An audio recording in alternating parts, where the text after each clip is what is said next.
अस्सलाम वालेकुम my YouTube family, कैसे हैं आप सब लोग। उम्मीद है कि आप सब लोग ठीक ठाक होंगे, खुश और खुर्रम होंगे। अल्हम्दुलिल्लाह मैं भी बिल्कुल ठीक ठाक हूँ। मैं आपसे जो अच्छी बातें शेयर करती हूँ, बस मेरा मकसद ये होता है कि उसमें एक दो लोग भी उस बात पे अमल कर लें तो मेरा मकसद पूरा हो जाएगा। तो मैं आज आपसे एक अच्छी सी बात जो है शेयर करती हूँ।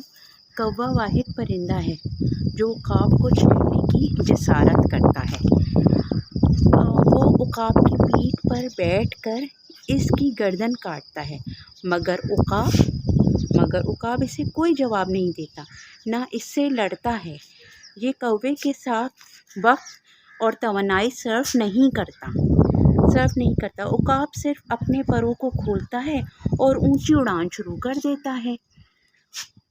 बहुत ऊंची उड़ान की वजह से कौवे को सांस लेने में मुश्किल आती है। आखिरकार ऑक्सीजन की कमी की वजह से कौवा गिर जाता है। आपको आपको तमाम लड़ाइयों का जवाब देने की ज़रूरत नहीं।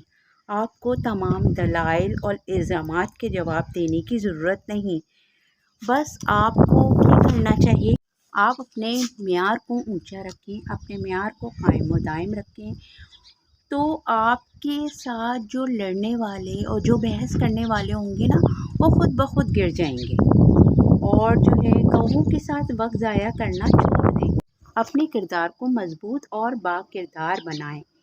लोगों से शिकायत करना छोड़ दें, क्योंकि मजबूत और बाकिरदार लोगों के जो इंसान होते हैं ना, वो शिकायतें नहीं करते, वो सिर्फ फैसले करते हैं। तो जी चलिए, मैं अभी थोड़ा सा आराम करती हूँ, फिर इंशाल्लाह आपसे मिलती हूँ।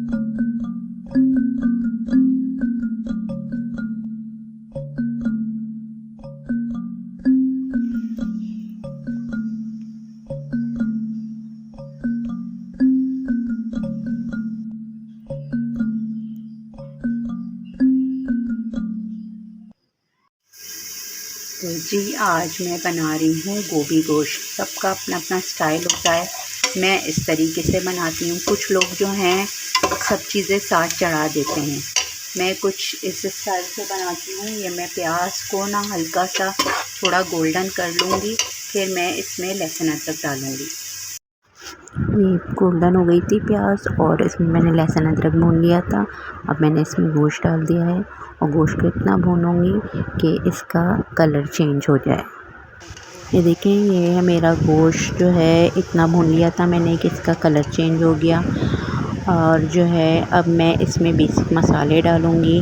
मैंने हल्दी ली है 2 टीस्पून, पिसा धनिया लिया है मैंने 2 टीस्पून, नमक हस्बे जायका ले लिएगा, लाल मिर्च 4 टीस्पून और अदरक लिए थोड़ी सी, क्योंकि गोभी जो है बादी होती है तो अदरक डालनी लाजमी है।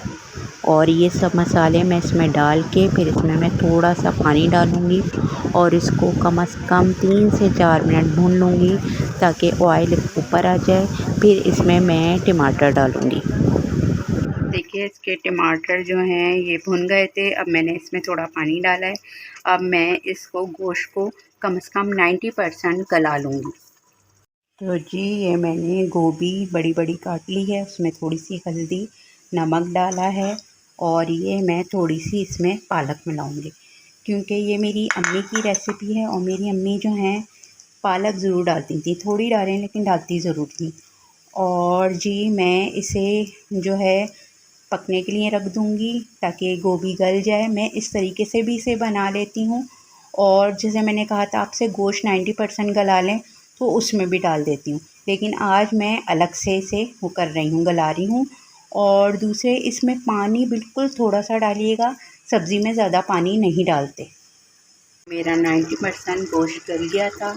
अब मैंने इसे कम से कम 1 मिनट भून लिया है और अब मैं इसमें ये गोभी और पालक डाल दूँगी और जो है इसे डाल के फिर इसे कम से कम मैं 4 से 5 मिनट और भूनूँगी। अच्छा, इसमें गोभी जो है ना मैंने बिल्कुल मैश कर ली है, क्योंकि मेरे यहाँ ना घुटी हुई गोभी जो है ना लोग घर में हम सब पसंद करते हैं। हम लोग मोटी मोटी गोभी ना हमें पसंद नहीं है। और अगर आप लोगों की चॉइस है, आप लोग को अगर मोटी मोटी गोभी पसंद है तो आप लोग जो है इसे मोटा मोटा भी रख सकते हैं। मेरा जो है गोभी के साथ जो मैंने 5 से 6 मिनट इसे भून लिया है अच्छी तरह। ये मैंने थोड़ा सा ऑयल जो है ना उससे निकाल लिया था जब मैंने गोश्त जो है इसमें डाला था।